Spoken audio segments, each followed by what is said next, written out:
Som. Boa noite, irmãos. A paz do Senhor a todos, amém? Bom, eu sei que hoje está bem quente, né? Para eu falar que está quente é porque hoje realmente fez calor, né? Você já sabe que hoje fez muito calor. Irmãos, hoje eu quero propor aos irmãos uma reflexão a partir do livro de Juízes. A gente tem feito a exposição detalhada, né, do livro de Mateus, sessão a sessão. Hoje eu vou sair um pouco, né, da nossa sequência, e nós vamos a Juízes, o capítulo 16. Juízes, o capítulo 16. Os irmãos podem permanecer sentados mesmo. Eu não vou ler o texto agora. Hoje eu vou precisar fazer uma introdução um pouco mais longa. E aí eu vou pedir para você, mas já deixar sua Bíblia aberta, tá bom? Juízes, capítulo 16. Vocês já encontraram? Amém? Quem encontrou, diga amém. Tem muita gente que ainda não encontrou. Então, quem não encontrou, diga: eu preciso da escola bíblica dominical. Todo domingo, 9 horas da manhã, nesse mesmo lugar, nesse mesmo local, você é nosso convidado. Bom, nós vamos falar de Juízes, capítulo 16.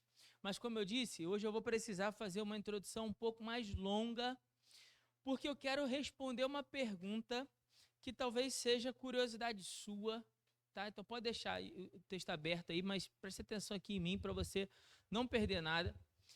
De repente, obrigado, Kendi. De repente, não tem problema não. O jeito que tá quente vai secar rápido.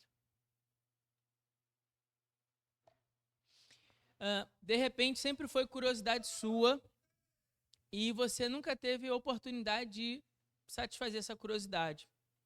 E também, durante muito tempo, essa foi a minha. Por que na Bíblia tem a história de um homem feito Sansão?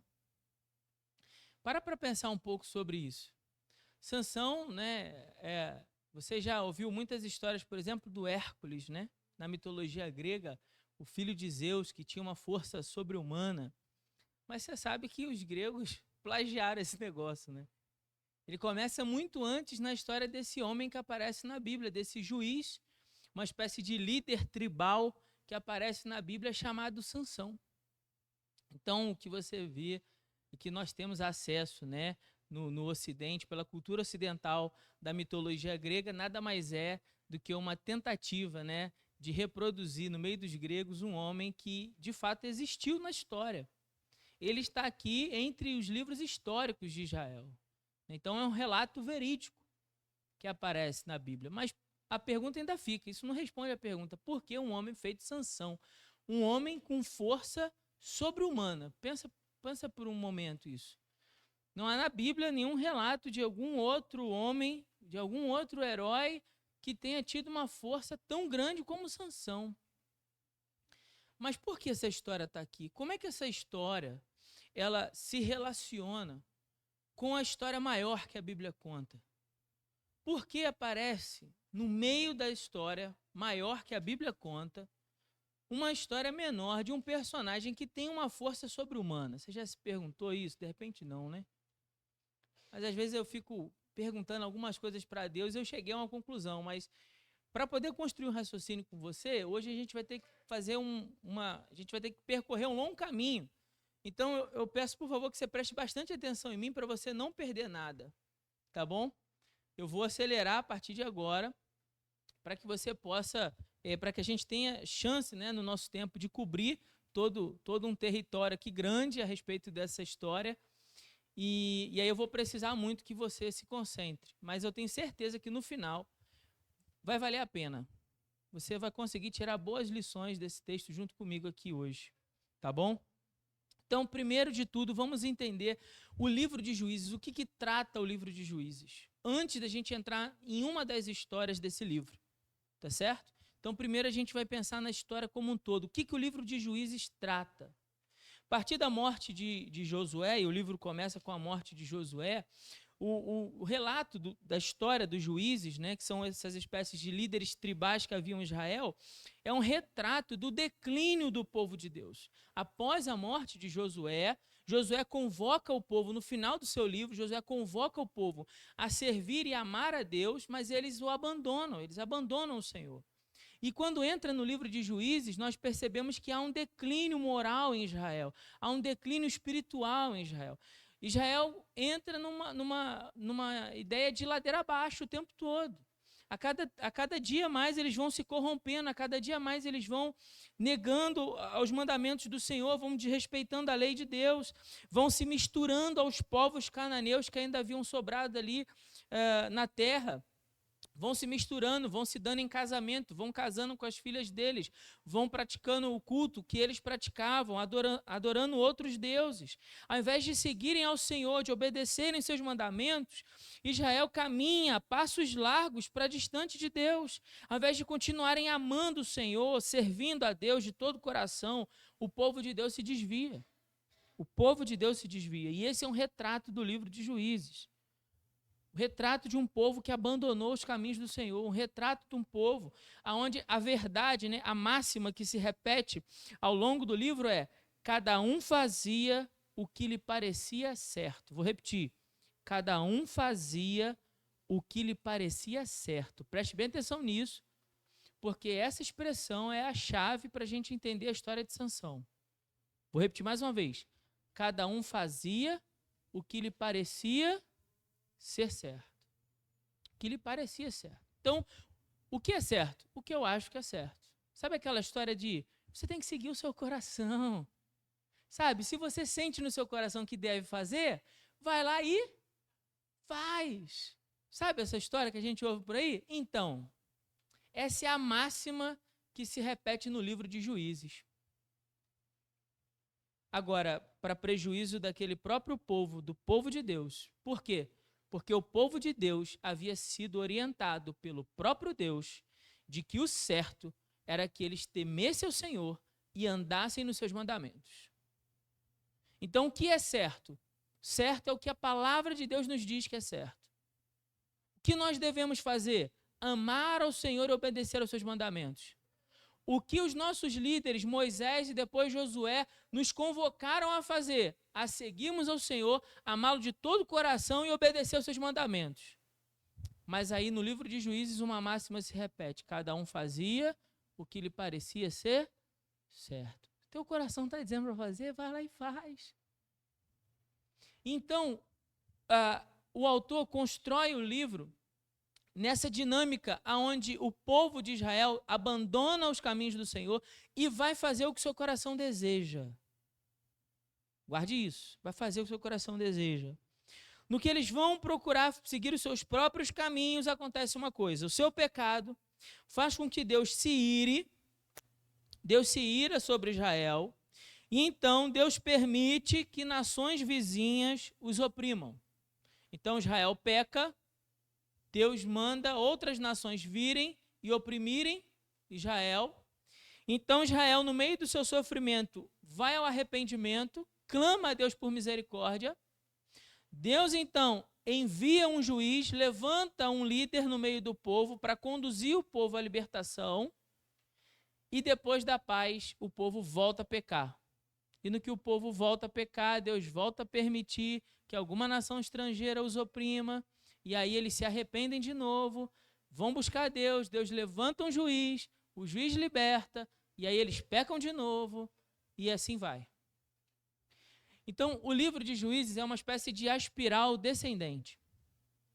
A cada ciclo, pecado, opressão, arrependimento, libertação, paz. Pecado, opressão, arrependimento, libertação, paz. Pecado, opressão, arrependimento, libertação e paz. Eles vão descendo. O livro vai contar a história de 6 juízes. Preste atenção, 6 juízes. 6 juízes. A cada juiz que passa, a história piora sobre Israel.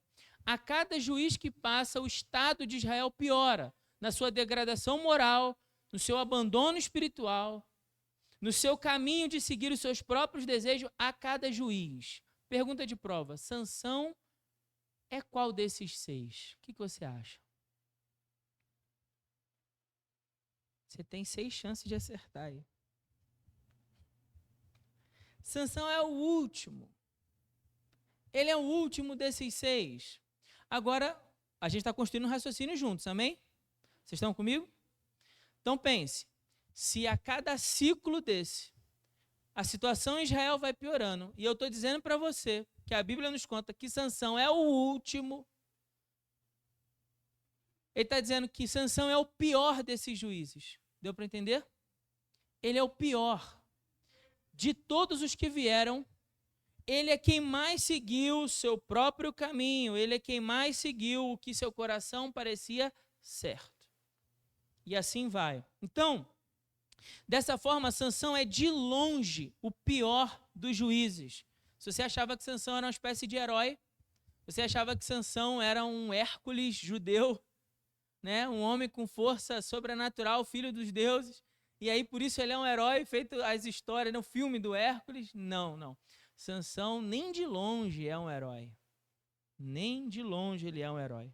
Embora o seu nascimento tenha sido uma promessa de que ele seria um nazireu, e nazireu significa consagrado, separado ao serviço do Senhor, né? No dia do seu nascimento, ele é o anjo do Senhor declara, ele será um nazireu de Deus, um homem consagrado, separado ao Senhor, abençoado por Deus com uma força sobre-humana, com o propósito de livrar o povo de Deus dos seus inimigos.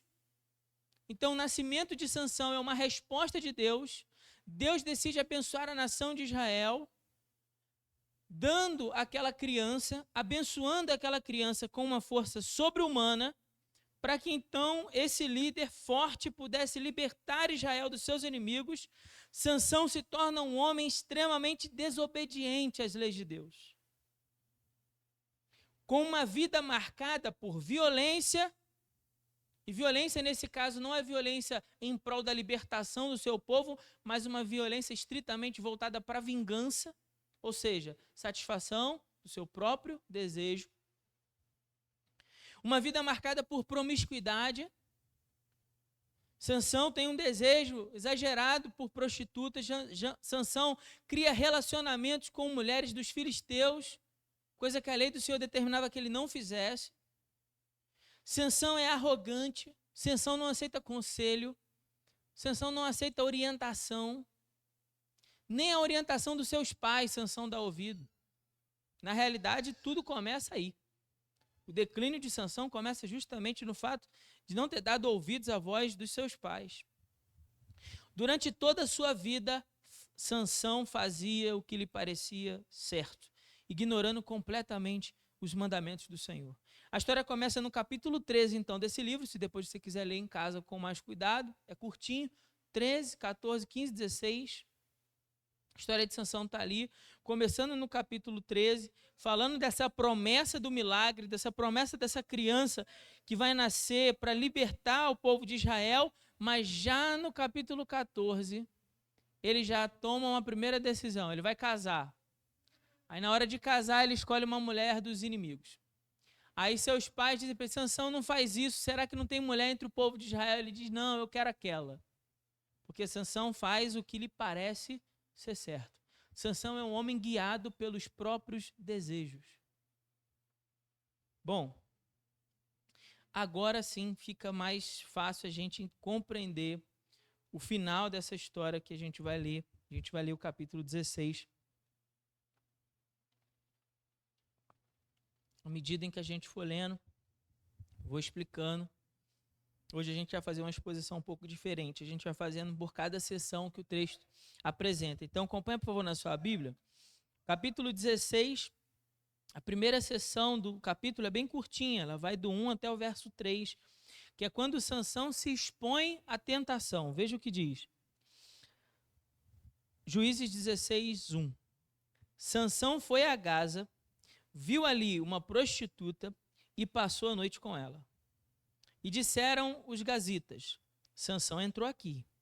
Então cercaram e ficaram a noite toda à espera dele, à porta da cidade. Não se moveram a noite toda dizendo, quando raiar o dia, nós o mataremos. Mas Sansão ficou deitado até a meia-noite. Depois se levantou, pegou as portas da entrada da cidade, junto com seus batentes, e arrancou com a tranca. Colocou tudo sobre os ombros e levou até o alto do monte, que está defronte de Hebrom. O homem é extremamente forte, né? Ele arranca as portas com tudo da cidade, as trancas e leva embora e anda por muitos quilômetros. Só a título de curiosidade aqui, são mais de 50 quilômetros de distância essa geografia aqui que ele narra para nós, só para você ter uma ideia. E o homem, aparentemente, pelo que tudo indica, carregou essas portas até lá. Mas note, o início do texto mostra para nós que Sansão é um escravo das suas paixões. Sansão é um escravo dos seus apetites.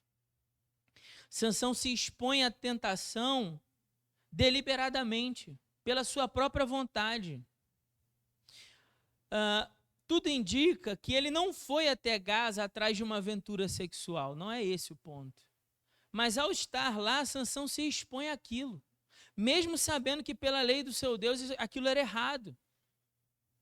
Ele é traído pelos seus próprios desejos pecaminosos, como diz Tiago. Cada um é atraído e seduzido pelo seu próprio mau desejo. Ele não consegue perceber que passo a passo na sua história, e isso retrata desde o capítulo 14, passo a passo nessa história de Sansão, ele é conduzido pelo seu pecado à sua própria destruição. Desde o capítulo 14, a Bíblia está mostrando para nós Sansão descendo a ladeira. E agora, mais uma vez, isso fica claro. Ele vai para a terra do inimigo e se relaciona com prostitutas. Não se trata aqui, irmão, do diabo. Entenda uma coisa, não se trata nessa história do diabo. O diabo não aparece na história de Sansão. Momento nenhum aparece lá o inimigo. Mas do homem que se expõe voluntariamente à tentação.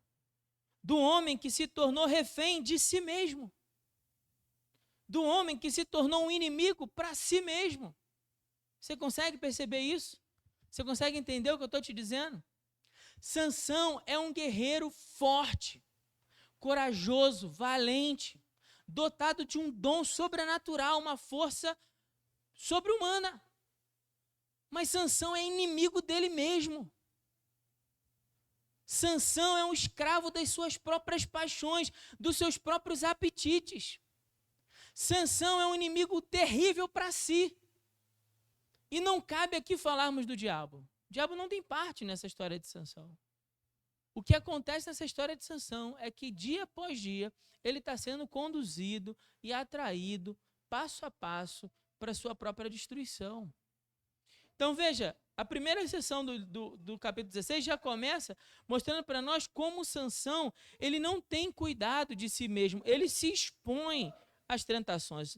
No segundo momento, a partir do verso 4, o autor vai mostrar para nós como Sansão ele trai a si mesmo. Trai a si mesmo. Preste bem atenção, o verso 4 diz assim: depois disso, ele se apaixonou, depois disso, ele se apaixonou por uma mulher do vale de Soreque, chamada Dalila. Então os chefes dos filisteus foram falar com ele e foram falar com ela e lhe disseram: engana-o e descobre em que consiste a sua força e como poderemos dominá-lo, para que possamos amarrar e subjugar, e cada um de nós te dará 1.100 moedas de prata. Veja aqui que a intenção daqueles homens não é, a princípio, matar Sansão. Você percebe isso? Não é matar ele. Ele se apaixona por aquela mulher chamada Dalila, e cada um dos líderes filisteus, então, se aproveita disso como uma oportunidade para oferecer a ela uma grande quantia para ela trair ele. E o detalhe aqui está no verso 5, quando fala: engana-o e descobre em que consiste a sua força e como poderemos dominá-lo. Eles não desejavam matá-lo. A ideia aqui é humilhar Sansão, é humilhar o inimigo. Verso 6 fala: e Dalila disse a Sansão: revela-me, por favor, que consiste essa tua grande força, e como poderias ser amarrado e subjugado. Verso 7. Sansão respondeu-lhe: se me amarrares com 7 cordas de arco, ainda úmidas, eu ficaria fraco e seria como qualquer outro homem. Essa é a primeira resposta dele. Então os chefes dos filisteus levaram a Dalila 7 cordas de arco ainda úmidas, com as quais ela o amarrou. Tendo os homens escondidos no quarto, ela lhe disse: Sansão, os filisteus estão te atacando. Mas ele arrebentou as cordas de arco, como se arrebenta o fio de estopa perto do fogo. Assim, eles não descobriram em que consistia sua força. Então, Dalila disse a Sansão: Zombaste de mim e mentiste para mim. Agora revela-me como poderei ser amarrado. Vamos fazer uma pausa aqui e abrir um parênteses. Nessa hora você fica se perguntando: meu Deus, será que esse homem não percebeu ainda? Ou não? Ou sou só eu que faço essas perguntas quando estou lendo a Bíblia? Mas será que ele não está entendendo? A mulher está perguntando como é que pode amarrar. Para que ela quer saber isso, meu Deus? Não é? Mas, irmão, guarde uma coisa aqui no seu coração. A história de Sansão é um retrato nosso, da nossa corrupção pelo pecado. Nosso coração corrompido pelo pecado não consegue enxergar as armadilhas. Entende? Nosso coração corrompido não enxerga. Ainda que você fosse super amigo assim de Sansão, falasse assim: ô Sansão, enxerga, cara, essa mulher está tentando te passar para trás, né? Está tentando te enganar. Sansão estava apaixonado. Você lembra o que diz o verso 4? Estava apaixonado. Cego. O que mais diz o texto? Verso 11. E ele respondeu: se me amarrarem com força, com cordas novas, agora mudou ó, o detalhe, com cordas novas que nunca tenham sido usadas. Preste atenção nessa expressão. Cordas que nunca foram usadas. Ficarei fraco e serei como qualquer outro homem.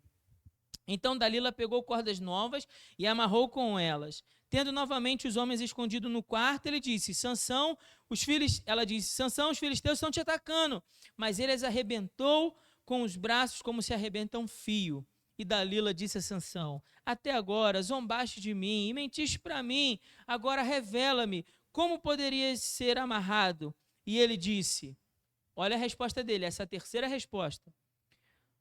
Se teceres as 7 tranças da minha cabeça num pano, preste atenção, 7 tranças da minha cabeça num pano, e o prenderes com um pino de tear, ficarei fraco, e serei como qualquer outro homem. Assim, enquanto dormia, Dalila teceu as 7 tranças da sua cabeça num pano, e as prendeu com um pino de tear. E lhe disse: Sansão, os filisteus estão te atacando. E ele se despertou do sono e arrancou o tear com os pinos e os fios. E ela disse: como podes dizer que me amas se o teu coração não está comigo? Já zombaste de mim 3 vezes e ainda não me revelaste em que consiste a sua força. Visto que ela, preste bem atenção no verso 16, visto que ela o importunava todos os dias com suas palavras, cansou tanto que a sua alma se angustiou até a morte. Verso 17, então ele lhe revelou tudo. Jamais se passou navalha em minha cabeça, porque sou nazireu de Deus desde o ventre materno. Se me fosse rapado o cabelo da cabeça, minha força se iria, e eu ficaria fraco e seria como qualquer outro homem.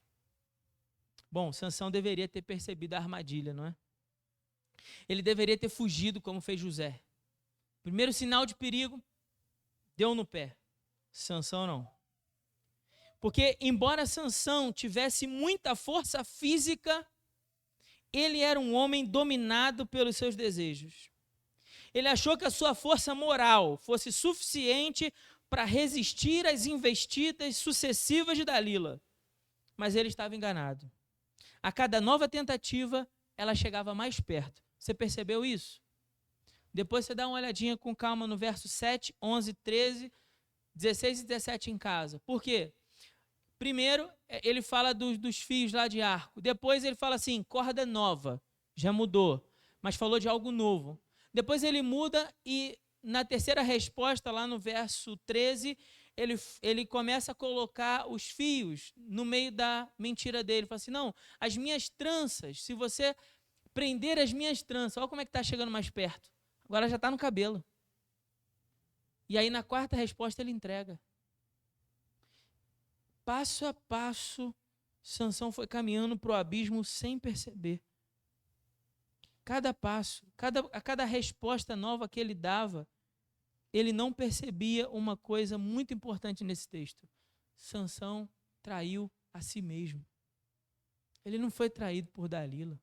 Não tem como a gente dizer que Dalila teria força, capacidade de corromper Sansão, não. Ele traiu a si mesmo. Ele traiu a si mesmo quando ele entregou o que lhe fazia, o segredo em que consistia a sua força, a sua consagração ao Senhor. Não era tanto o cabelo de Sansão, entenda isso. Isso é importante nesse texto. A força de Sansão não consistia no seu tamanho do seu cabelo, não, mas em que ele era consagrado a Deus. Era nisso que consistia a força de Sansão. Então, nos versos 16 e 17, o que nós estamos lendo nesse texto, e que nos dá até um sentimento assim de tristeza ao ler essas palavras, é porque nós estamos vendo o retrato de um homem que traiu a si mesmo. Traiu os princípios e valores que tinha aprendido desde sua infância, traiu os mandamentos do Senhor, traiu a sua aliança com Deus. E por isso o verso 18, ele é tão, assim, ele mostra a perspicácia do pecado. Olha o que diz o verso 18, diz assim, ó, vendo que ele revelara tudo o que tinha aonde? Vou repetir essas palavras e vamos devagar. Presta bem atenção no que a Bíblia está dizendo para nós. Ó, isso é Dalila. Vendo que ele revelara tudo que tinha no coração. O que o texto está dizendo para nós? Ela olhou para ele e sabia que ele agora estava dizendo a verdade. Ela olhou para ele e enxergou dentro dele. Dentro dele.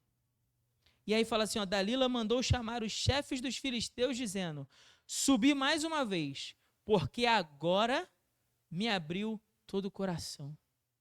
Ela era uma mulher versada no caminho do pecado. Ela é a mulher, como diz o texto de Provérbios, capítulo 7. Então já sabia que havia fisgado o peixe. E os chefes dos filisteus subiram ao encontro dela, trazendo moedas nas mãos. Traído por dinheiro. Verso 19. Então ela o fez subir no seu colo, fez dormir no seu colo e mandou chamar um homem para lhe rapar as 7 tranças da cabeça. Depois o deixou vulnerável e a sua força desapareceu. Verso 20. E lhe disse, Sansão, os filisteus estão te atacando. Acordando do sono, ele disse, sairei e me livrarei como das outras vezes. Mas ele não sabia que o Senhor havia se retirado dele. Quando ele perdeu os seus longos cabelos, o Senhor o deixou. O seu poder não vinha dos cabelos, mas sim do Senhor. Mas os seus cabelos, no entanto, eram um sinal da sua aliança com Deus. Percebe o que eu quero dizer aqui? Vou repetir. Não era o cabelo de Sansão que dava força a ele, era Deus. Mas os seus cabelos eram um símbolo dessa aliança. Há até uma tradução para a palavra Nézer, que da onde vem a raiz da palavra nazireu, que significa consagrado, separado a Deus, é uma palavra do hebraico. E nazireu era dito para esse homem que era consagrado ao Senhor. A raiz dessa palavra, Nézer, uma das traduções não é só consagrado ou separado, mas uma das traduções é coroa. Coroa real. Olha que interessante. Sansão carrega em si mesmo, na sua cabeça, cabelos longos que representam essa aliança dele com Deus, que de certa forma é uma coroa. Consegue compreender isso, sim ou não? É uma coroa real. Então, ao perder isso, ele estava perdendo a sua coroa, o que nos faz lembrar de Apocalipse capítulo 13. Guarde a tua coroa, para o que você tem não te seja tirado. Sansão não guardou a coroa. Por isso ele foi roubado do que tinha. Verso 21 diz assim, então os filisteus o prenderam, furaram-lhe os olhos e o levaram para Gaza, amarrando com 2 algemas de bronze, o fizeram girar um moinho no cárcere. Olha que visão terrível o verso 21 representa. E essa visão, esse retrato do verso 21, ele é terrível, porque esse verso, ele representa para nós o que o diabo faz conosco. Preste atenção, o verso 21 é um retrato do que o pecado faz conosco. Pecado faz conosco. Primeiro, ele nos afasta de Deus. Então, Deus já não mais estava com ele, Deus havia se retirado dele. Depois, o pecado nos enfraquece. E junto com o poder do Espírito Santo que foi retirado, a força de Sansão também decaiu. Depois, fala no verso 21, que eles o cegaram, furaram-lhe os olhos. O pecado nos cega. O pecado nos impede de compreender a verdade do Evangelho. O pecado nos faz viver uma vida de trevas. Aquele que peca vive na escuridão. A menos que a luz de Cristo brilhe sobre ele, seus olhos estão cegos. Assim como os de Sansão foram furados. O pecado nos aprisiona. Assim como eles também colocaram 2 algemas de bronze e amarraram Sansão, o pecado nos aprisiona. Diz o texto de Coríntios, capítulo 15, versos 56 e 57, que as algemas do pecado é a lei. Perdão, as algemas da morte é o pecado e a força do pecado é a lei. Ali Paulo está descrevendo como o pecado aprisiona o homem. Ele o amarra, percebe?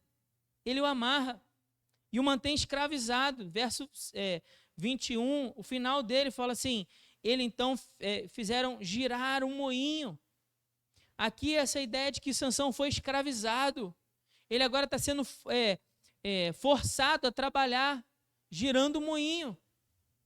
E essa visão de Sansão rodando aquele moinho também é uma visão do pecador cuja vida se dá em círculo. Parece que a vida não progride, não avança. Por quê? Porque ele está aprisionado, sua vida roda em círculo. Então veja, vou repetir para você. O pecado nos afasta de Deus, ele nos enfraquece, ele nos cega, ele nos aprisiona e ele nos escraviza.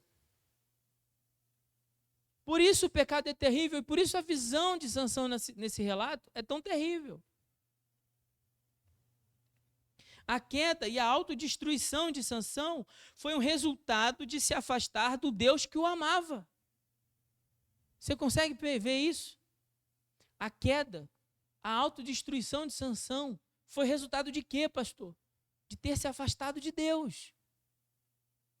De ter se afastado de Deus. Verso 22. Então os chefes dos filisteus se juntaram para oferecer um grande sacrifício ao seu Deus Dagom e para comemorar, pois diziam, nosso Deus nos entregou nossos inimigos, Sansão nas nossas mãos. Estão dizendo, Dagom triunfou sobre Yahvé. O nosso Deus triunfou sobre Jeová, sobre o Deus de Israel. Agora, o verso 22 deixou para nós uma deixa aqui muito importante para a gente entender essa última parte. Já estou caminhando para o final. Fala assim, ó, verso 22. Mas o cabelo da sua cabeça começou a crescer de novo. Vou repetir. Mas o cabelo da sua cabeça começou a crescer de novo. O que isso quer dizer? O cabelo de Sansão era um sinal da sua aliança com Deus. E quando o cabelo daquele homem, depois de ter sido cego, aprisionado, escravizado, começa a crescer, é um sinal da misericórdia de Deus. É um sinal da misericórdia de Deus sobre o pecador, que se renova a cada manhã. Que Deus misericordioso esse o nosso. Que dia após dia nos oferece a oportunidade de renovarmos com Ele a nossa aliança. O poder de Sansão não estava nos seus cabelos, mas naquilo que o cabelo representava, a sua consagração a Deus. Se Sansão renovasse a sua vida diante de Deus, Deus poderia renovar as forças de Sansão novamente. Agora, algo sobre qual ele deve ter pensado muito, Sansão deve ter pensado muito sobre isso, enquanto rodava aquela pedra de moinho. A partir do verso 23, então, até o verso 31, nós vamos ver o final dessa história. Diz assim, 24. E quando o povo viu, louvou seu Deus, dizendo, nosso Deus nos entregou o nosso inimigo nas nossas mãos. que destruía a nossa terra e multiplicava nossos mortos. Com o coração muito alegre gritaram: trazei-nos Sansão para nos divertir. E trouxeram Sansão do cárcere para diverti-los, colocando em pé entre as colunas. E Sansão disse ao jovem que segurava a mão: deixa-me apalpar as colunas em que se apoia o templo, para que me encoste nelas. O templo estava cheio de homens e mulheres, e ali estavam todos os chefes dos filisteus. Na galeria havia cerca de 3.000 homens e mulheres, vendo Sansão, que os divertia. Então Sansão clamou ao Senhor e disse: ó Senhor Deus, lembra-te de mim e dai-me forças só mais esta vez, para que eu me vingue dos filisteus pelos meus 2 olhos, ó Deus. Então forçou as 2 colunas centrais que sustentavam o templo, uma com a mão direita, a outra com a mão esquerda, e disse: que eu morra com os filisteus. E em seguida empurrou com toda a força, e o templo caiu sobre os chefes de todo o povo, sobre os chefes e sobre todo o povo que ali estava. Assim Sansão matou mais gente na sua morte do que em toda a sua vida. Então os seus irmãos e toda a casa de seu pai foram buscá-lo.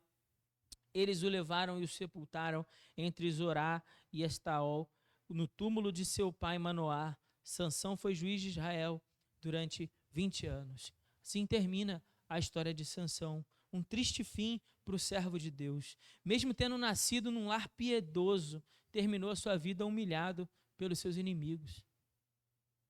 Os inimigos só não contavam que Deus havia perdoado o seu servo e renovado as suas forças. Durante aqueles momentos ali no cárcere, rodando aquela pedra de moinho, Sansão deve ter conversado muito com o Senhor.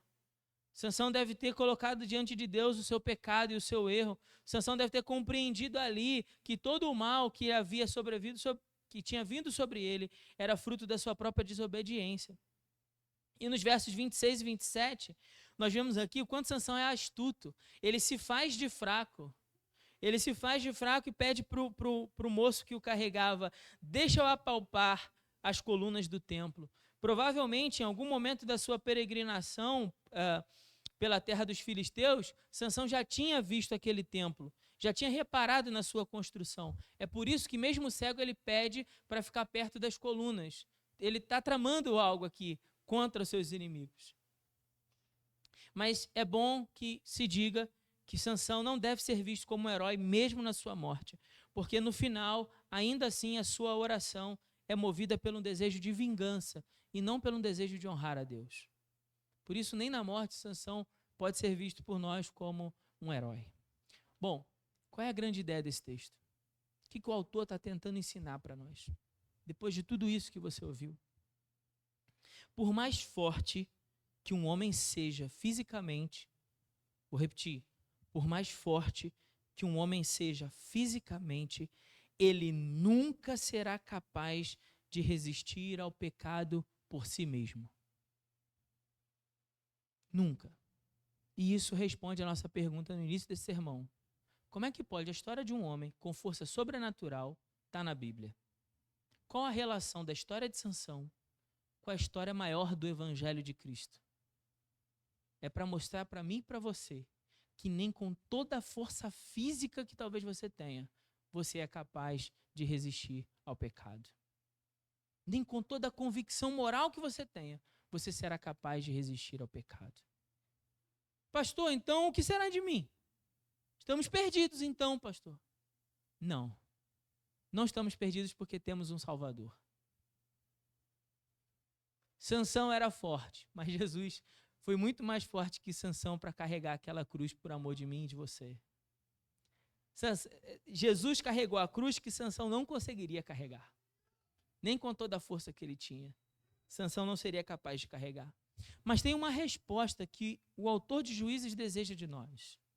Algo que eu e você devemos responder a esse texto. Devemos perceber e buscar. E a resposta é que a vitória verdadeira sobre os nossos inimigos, e nesse caso sobre o pecado, não está em confiarmos em nós mesmos, mas está em confiarmos em Deus. O autor de Juízes queria que o povo de Israel compreendesse que a vitória sobre os seus inimigos não estava neles, mas em obedecer a Deus. Porque lembra, o que vem antes do livro de Juízes? O livro de Josué. E no livro de Josué, o povo, guiado por Josué, vai conquistar toda aquela terra. E a força para vencer os inimigos vinha de quem? Vinha deles? Da capacidade militar que Israel tinha? Do seu poderio bélico? Das armas com muita tecnologia? É claro que não, meu irmão. Durante todo o livro de Josué, isso fica muito claro, que toda a força para conquistar os inimigos do povo de Deus vinha do próprio Deus e de obedecer aos seus mandamentos. Então, mais uma vez, o autor de Juízes quer lembrar ao povo, olha, a força para vencer seus inimigos não está em vocês, está em Deus. Não está numa espécie de autoajuda, mas na ajuda do alto. E é isso que o povo de Deus precisa compreender. A força que vem sobre nós para vencer os nossos inimigos não está em você. Entende isso? A força nunca foi sua e nunca será sua. Nem com toda a força do mundo você poderia resistir ao pecado. Mas a força que nos dá vitória sobre o pecado, a força que nos dá vitória sobre nós mesmos, a força que nos conduz em triunfo, dia após dia, nos caminhos do Senhor, sobre os nossos inimigos, nas regiões celestiais, no campo espiritual, nas regiões celestiais do mal, que operam dia e noite para que você caia, para que você tropece. O que te faz caminhar em constante vitória, em constante triunfo, é a força que vem de Deus. Está em Deus, está em obedecer aos seus mandamentos. Estar em ter uma vida, em nutrir uma vida consagrada ao Senhor. A nossa condição humana, irmão, ela é pecadora. Isso fica claro na história de Sansão. A nossa condição humana é pecadora. A nossa força é incapaz de nos dar vitória sobre o pecado. É incapaz. Não é que você não queira. Não é que você não tenha tomado vergonha na cara. Não, é que você não pode. Um jovem uma vez me disse assim, pastor, eu já sei que você vai falar para mim. Ele me contou uma história, né? Que ele estava fazendo uma coisa errada. E depois ele falou assim, mas eu já sei, pastor, o que você vai falar. Ele já sabe? Já sei. Você vai falar que eu tenho que tomar vergonha na cara, não é isso, pastor? Falei, de jeito nenhum.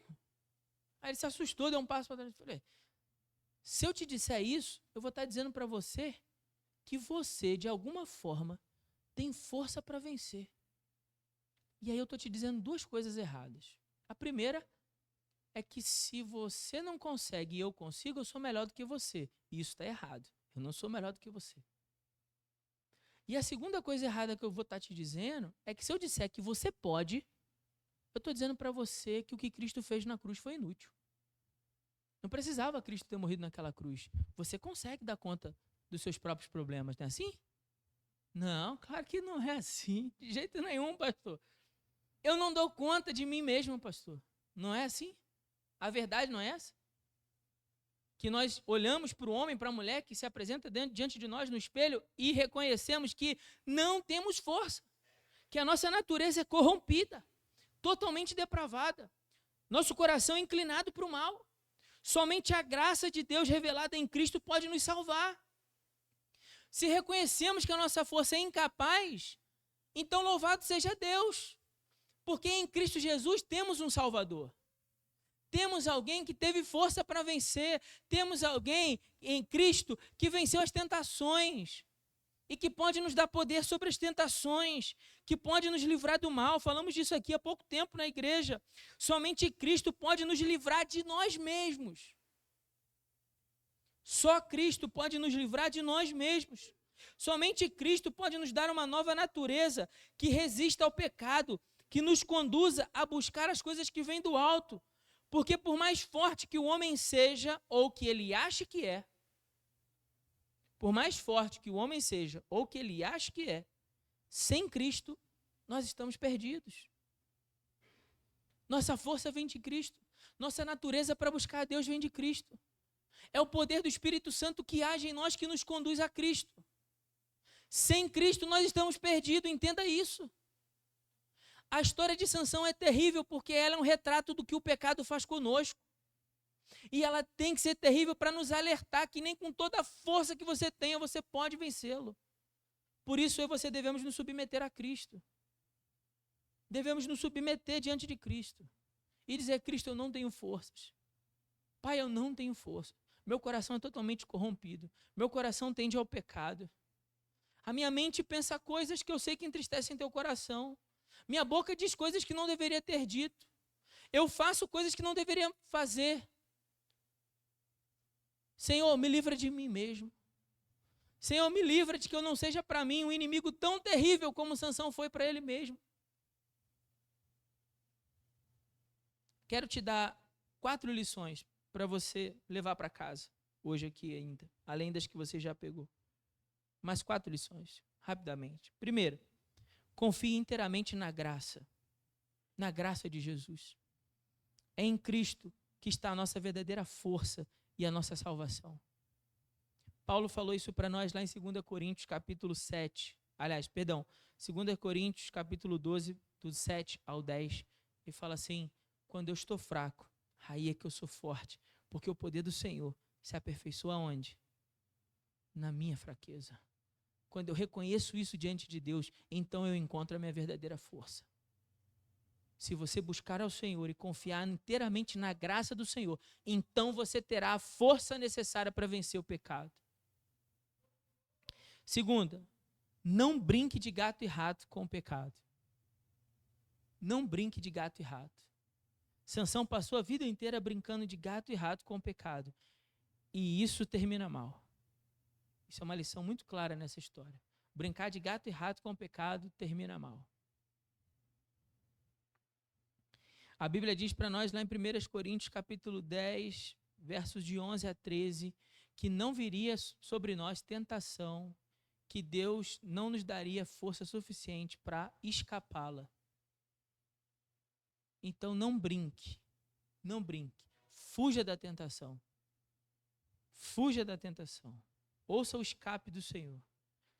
Terceiro, cuide de seguir o conselho de gente piedosa. Vou repetir. Cuide de seguir o conselho de gente piedosa. Se Sansão, lá no capítulo 14, verso 3, tivesse ouvido o conselho dos seus pais, ele não tinha tido a história que teve. Só que sabe qual é o problema, irmãos? A gente está tão convicto da nossa própria capacidade, a gente se acha tão forte, que a gente ignora o conselho das pessoas piedosas que vivem à nossa volta. Esse é um caminho para o fracasso. Nesse caso aqui de Sansão, é pai e mãe. Mas eu sei que você também tem pessoas à sua volta que buscam viver uma vida piedosa. Ouça o conselho. Ouça o conselho. Não há nada de errado em pedir ajuda.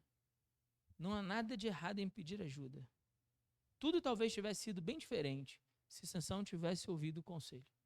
E por último, o que segue o seu próprio caminho, ignorando as palavras de Deus, acabará mal.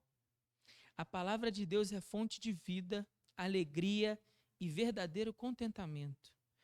Quem segue o pecado nunca está satisfeito. Sua alegria é passageira e o final do seu caminho é a morte. Mas quem segue ao Senhor tem fonte de vida, alegria e verdadeiro contentamento. Então, busque seguir não seus próprios caminhos, mas a palavra de Deus. Se apegue ao que diz a palavra de Deus. Se apegue às orientações da palavra de Deus. Não faça como dizem por aí nos dias de hoje. Se o seu coração te diz, vai lá e faz. Não siga o seu coração, irmão. Se tem uma coisa que a história de Sansão tem de não ter nos ensinado é que o nosso coração é mentiroso. Nosso coração é corrompido pelo pecado, nosso coração é enganoso. Não siga o seu coração. Siga o que a palavra de Deus diz para você. Se apegue a essa palavra. Ela é fonte de vida. Ela é fonte de verdadeiro contentamento. Amém? Que Deus nos abençoe com a sua palavra. Hoje eu me alonguei bastante, mas eu vou chamar o ministério de louvor. Havia